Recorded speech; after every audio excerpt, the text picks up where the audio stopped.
নমস্কার, অদ্রিজা চ্যানেলে আপনাদের স্বাগত জানাই।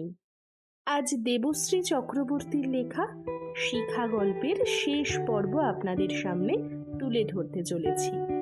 প্রথম 3 পর্বের সাথে পরিচয় না হয়ে থাকলে ডেসক্রিপশনে লিংক দেওয়া আছে, তা শোনার অনুরোধ থাকলো। বলে রাখা ভালো, এই গল্পের সাথে বাস্তবের কোনো মিল নেই। গল্পটি পুরোটাই কাল্পনিক। 2 মাসের মধ্যে গোড়াবাড়িতে একটা অন্য হাওয়া বইতে শুরু করলো। বাপি সেন যে জায়গাটা খোঁজার আপ্রাণ চেষ্টা করছিলেন, আমি থাকায় তা পেতে খুব একটা অসুবিধে হলো না। এর মধ্যে 2টো ঘটনা ঘটল। আমাকে আমার পুরনো পার্টি থেকে বরখাস্ত করা হলো। ঠিক যেদিন ওই ঘোষণা হলো তার পরদিনই আমি বাপিদার দলে যোগ দিলাম। পঞ্চায়েতে 4 সদস্য হয়ে যাওয়ায় আবার প্রকাশ্য ভোট হলো। আর এবারেও বাপি সেনের কৃপায় ওদের 2 জন সদস্য ভোটের দিন অনুপস্থিত থাকলো। সব মিলিয়ে পরেশদা যখন বুঝতে পারল যে ওদের পায়ের তলার মাটি নরম হচ্ছে, তখন থেকেই শুরু হলো আমার নামে পঞ্চায়েতের কাজকর্মের ভুরি ভুরি অভিযোগ। কিন্তু আশ্চর্য হলাম যে কোনো অভিযোগেরই সেরকম কোনো তদন্ত হলো না। অবশ্য হলেও ওদের কিছু করার ছিল না। আর ছিল না বলেই একদিন একটা ডেপুটেশনের চিঠি পেলাম। ডেপুটেশনের নাম শুনে মনে পড়ে গেল কিছু মাস আগেই এরকমই স্মারকলিপি দিতে এসে প্রকাশ্য মাইকে আমায় চোর বলেছিল বাপি সেন রাই। কিন্তু সেদিন ডেপুটেশনের দিন সকালে অফিসে গিয়ে দেখি পুলিশের ছয়লাপ চারিদিক। মাত্র 4 জনকে অনুমতি দেওয়া হয়েছিল। পরেশদাও ছিলেন ওদের মধ্যে। খুবই স্বাভাবিক কথা হলো। যাওয়ার আগে পরেশদা বলেছিলেন যে পাপ তুমি করছো শিখা, তার ফল তোমাকে পেতেই হবে। আমি হেসে বলেছিলাম, একটা বাঙালি ঘরের বউ হয়ে থানায় 1 রাত কাটিয়েছি, এর চেয়ে আর কি বেশি ফল পাবো পরেশদা? এভাবে সময় এগোতে লাগলো। কোথাও শুনেছিলাম জ্ঞানই হলো শক্তি। কথাটা যে কতটা সত্যি তা আমি এই 1 বছরে বুঝতে পারলাম। আর এটাও বুঝতে পারলাম পরিস্থিতির চাপে সংরক্ষণ বাঁচানোর তাগিদে প্রতিটি রাজনৈতিক দল কিছু মুখ্য মেয়ে মানুষকে পঞ্চায়েতের পদে বসালেও শিক্ষিত মানুষের, সে মেয়েই হোক কি ছেলে, আজকের দিনে প্রতিটি দলই দাম দেয়। একদিন আমাদের গোড়াবাড়ি অঙ্গনওয়াড়ি কেন্দ্রের উদ্বোধনের জন্য আমার ডাক পড়ল। সিডিপিও সাহেব এসে বললেন, আমি বাপি সেনের কাছে জানতে চেয়েছিলাম যে কাকে দিয়ে উদ্বোধন করাবেন। উনি আপনার নাম করলেন, বললেন প্রধান সাহেবা খুব খাটছেন, ওনাকে দিয়েই করান। দিনটা ভুলব না।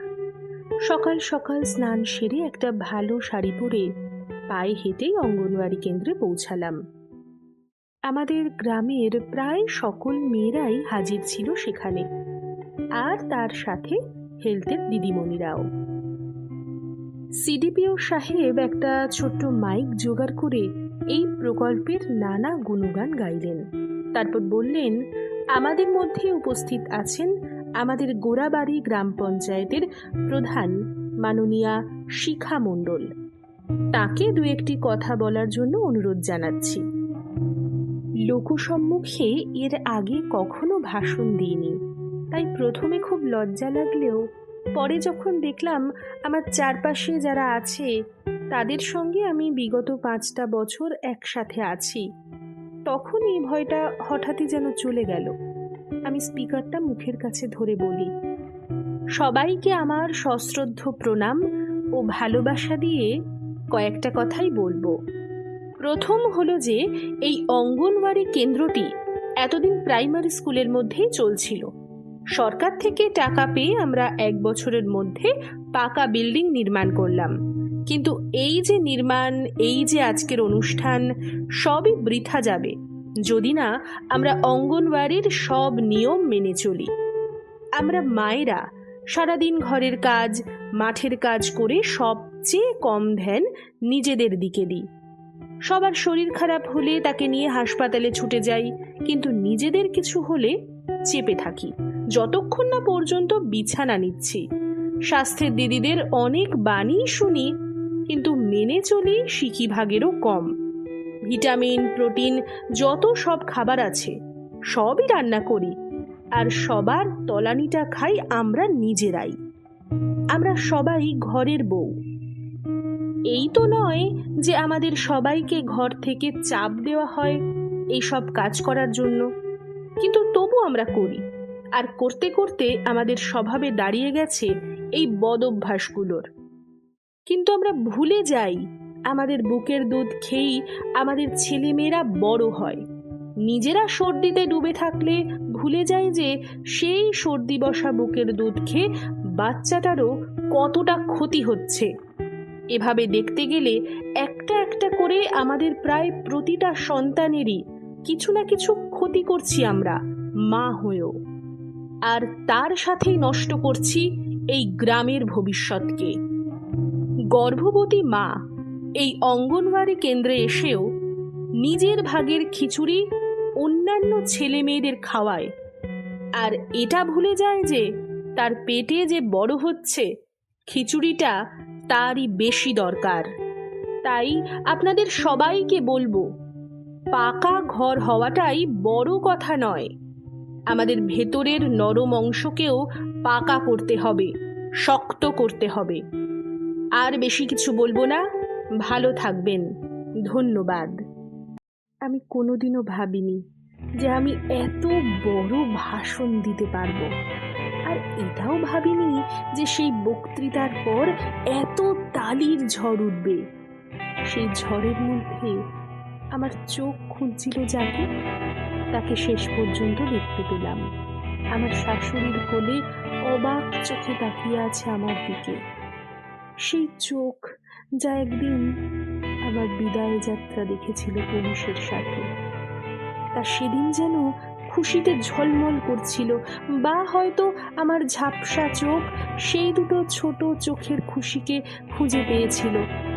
আমি কল্পনাকে দু চোখ ভরে দেখে অঙ্গনওয়াড়ি কেন্দ্রের সদর দরজার দিকে এগোই ফিতে কাটার জন্য। আর যেতে যেতে ভাবি, কল্পনার বুড়ো আঙুল চোষার বদভ্যাসটা চলে গেছে একেবারে। ও এখন অনেকটাই পরিণত আমার মতো।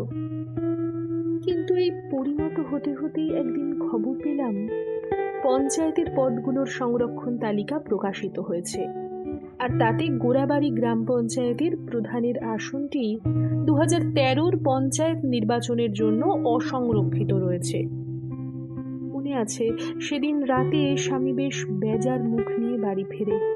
খবরটা আমাকে দিয়ে বলে, জানতে পারলাম শাসক দলের গোড়াবাড়ির অঞ্চলের প্রেসিডেন্ট বিকাশ রায়কে প্রধানের পদে দাঁড় করাবে বাপি সেন। আমি ফোন করেছিলাম, বলল অন্য কোনো মেম্বারের জন্য যদি রাজি থাকে তাহলে টিকিট পাওয়া যাবে। তা তুমি বলো কি করবে? 5 বছর প্রধান থাকার অভিজ্ঞতায় শিখেছি পঞ্চায়েতের ক্ষমতা, মর্যাদা আর অসম্মান এই সব কিছুর ভাগিদার সেই একটাই চেয়ার, প্রধানের। আর ওই একটাই চেয়ার আছে যে চাইলে পঞ্চায়েতের সত্যি কিছু করে দেখাতে পারে। পরদিনই আমি বাপিদার সাথে দেখা করি।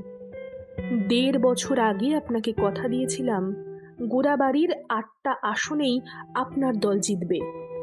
আজও সেই কথা রাখছি। দেরিতে শুরু করলেও গোড়াবাড়ি খাতড়া ব্লকের 7টি পঞ্চায়েতের মধ্যে 1 নম্বরে, সেটা আপনিও জানেন আর মানুষও জানে। 100 দিনের কাজ থেকে শুরু করে পেনশন, ইন্দিরা আবাস, কোনো সমস্যাই আর আপনার কাছে আসতে দিই না। তা সত্ত্বেও বিকাশকে আপনি টিকিট দিচ্ছেন দাদা, এ বোনটার কথা ভাববেন না। বাপিদা মুচকি হাসে। শিখা, বোঝার চেষ্টা করো, আমাকে সবাইকে নিয়ে চলতে হবে। তুমি জানো আমি সবার কাছেই বলি, শিখা যা করে দেখিয়েছে তার নজির মেলা দেয়, কিন্তু আমার সত্যিই কিছু করার নেই। কিন্তু তোমার ব্যাপারটাও মাথায় রেখেছি, কিছু নিশ্চয়ই চেষ্টা করব। আর 1 মাস পর পঞ্চায়েতে আমার সময়সীমা শেষ হলো। জীবনের শেষ যেদিন স্বামীর সেই মোটর বাইকে চেপে পঞ্চায়েতে গেলাম, সেদিনও আমি সেই লাল পেড়ে সাদা শাড়িটা পরেছিলাম। আমি ভাবতে পারিনি আমাকেও ফেয়ারওয়েল দেয়া হবে। নির্বাহী সহায়ক থেকে শুরু করে পঞ্চায়েতের গ্রুপ ডি সবাই ভূয়সী প্রশংসা করলো আমার। তার মধ্যে কতটা জল আর কতটা আসল তা জানি না, শুধু দেখছিলাম সবার অলক্ষ্যে সবার পেছনে ঘরের এক কোণে বসে আমার ঝাড়ুদার স্বামী একভাবে চেয়ে আছে আমার দিকে, অনেকটা ওর মেয়ের মতো, আমাদের কল্পনার মতো। সেদিন রাতে প্রায় 10:30 নাগাদ আমার মোবাইলে একটা ফোন এলো, বাপি সেনের। এত রাতে বাপিদার ফোন দেখে দুজনেই ঘাবড়ে গিয়েছিলাম। ফোনটা তুলতেই বাপিদার চিৎকার ভেসে এলো, শিখা, একটা খবর আছে। কি দাদা? জানতে চাইলাম ভয়ার্ত গলায়। আমি এখন বিষ্ণুপুরে মন্ত্রীর বাড়ির বাইরে থেকে ফোন করছি। গ্রাম পঞ্চায়েতের কোনো সিটেই তোমাকে টেকাতে পারলাম না ভাই। ও, কিন্তু শোনো, একটা সিট খালি ছিল, আমি ওখানে তোমার নাম বসিয়ে দিয়েছি, তোমাকে না জিজ্ঞেস করেই। মানে কি সিট বাপিদা? বাপিদার হাসির গলা পেলাম।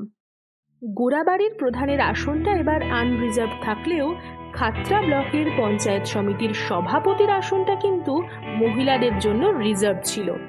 এটা দেখোনি না? আমি না চাইতো আমার ঠোঁট দুটো বলে উঠল, না। শোনো, আমি তোমার নাম পঞ্চায়েত সমিতির সভাপতির জন্য রেকমেন্ড করে দিয়েছি। টিকিটও অ্যাপ্রুভ, বুঝলে? কারণ তোমার থেকে তেজি মহিলা এই মুহূর্তে খাতড়া ব্লকে নেই। কিন্তু দাদা। কোনো কিন্তু টিন্তু নয়, সবসময় বড় স্বপ্ন দেখবে। শোনো শিখা, তুমি শুধু শিখা নও, তুমি হলে বন্যী শিখা। তোমার আজকে শুধু গোড়াবাড়ি অঞ্চলের মধ্যে বেঁধে রেখো না, তোমাকে অনেক দূরে এগোতে হবে, আরো খাটতে হবে, যাতে পরের বারে সভাপতির আসনটা আনরিজার্ভ হলেও আমাকে বা দলকে অন্য কারোর নাম চিন্তা করতে না হয়, বুঝলে? বাপিদার সাথে কথা শেষ হওয়ার পর আমি যে কখন বাড়ির ছাদে এসে দাঁড়িয়েছি খেয়ালই করিনি। সামনে মুকুটমণিপুরের অগাধ জলরাশি, চারিদিকে নিশ্ছিদ্র নীরবতা থাকায় হালকা হালকা ঢেউয়ের আওয়াজ আসছিল কানে। আমি জানি এরকম হাজার হাজার ঢেউ আসবে জীবনে, কখনো সেটা পরেশদার বেশে, কখনো বা বাপি সেনের মতো মানুষের ছদ্মবেশে। আমাদের শুধু গা ভাসিয়ে চলতে হবে রাজনীতির এই সমুদ্রে, যে ঢেউতে যতক্ষণ বেশি ভেসে থাকা যায়, ঢেউ যখন ছোট হয়ে আসবে ঝাঁপিয়ে পড়তে হবে আবার পরের ঢেউয়ে। স্বামীর একটা কথা বারবার মনে পড়ছিল, আমাদের যেমন এই রাজনীতি করে খেতে হবে, তেমনি এই রাজনীতিরও আমাদের দরকার। কেউ কাউকে ছেড়ে থাকতে পারে না, নিজেকে অপরিহার্য করে তুলতে হবে আমায়। সেই জায়গায় নিয়ে যেতে হবে যেখানে বাপি সেন থেকে শুরু করে সকল দল চাইবে যে আমি যেন তাদের হয়ে লড়ি। এরকম দৃষ্টান্ত বাংলার রাজনীতির ইতিহাসে ছিল, আছে আর থাকবেও। অনেক দিন পর আমি সেই জলা বাতাসকে বুক ভরে শরীরের কোনায় কোনায় গ্রহণ করলাম, সামনের বিশাল সমুদ্রে ঝাঁপ দেব বলে। গল্পটি ভালো লাগলে চ্যানেলটি সাবস্ক্রাইব করার ও গল্পটি আরও মানুষের কাছে পৌঁছে দেওয়ার অনুরোধ থাকলো। ভালো থাকবেন।